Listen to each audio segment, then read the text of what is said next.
शिवसेनेचे वरोऱ्याचे आमदार बाळू धानोरकर यांनी शिवसेनेला जय महाराष्ट्र केलाय। बाळू धानोरकर गेल्या अनेक दिवसांपासून शिवसेनेत अस्वस्थ होते, पक्ष नेतृत्वावर नाराज होते।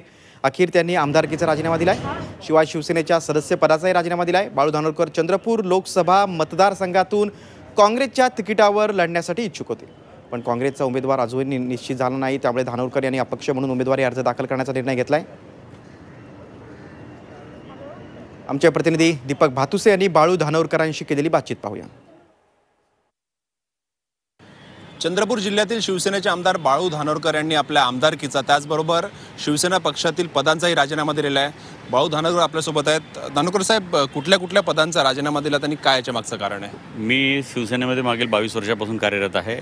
माझ्याकडे मागील 4 वर्षापासून शिवसेनेचा चंद्रपूर जिल्ह्याचा संपर्क प्रमुख म्हणून माझ्याकडे पदभार होता। त्या पदाचा मी राजीनामा दिलेला आहे आणि मी 75 वरोरा विधानसभा क्षेत्राचा आमदार म्हणून कार्यरत होतो। त्या आमदारकीचा सुद्धा राजीनामा मी दिलेला आहे आणि समोर निवडणूक लढायची माझी इच्छा आहे। त्या संदर्भामध्ये ही तयारी कुठे अडचणी येता कामा नये, या सर्व गोष्टीचा सांभाळून पक्षाला कुठे त्रास व्हायला नको।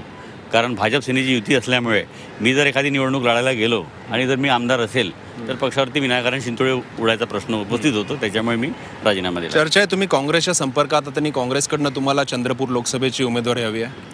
मी काँग्रेसच्या संपर्कात नव्हतो। काँग्रेसच्या नेत्यांची इच्छा होती की बाळू धानोरकर हे काँग्रेसचे उमेदवार व्हावं।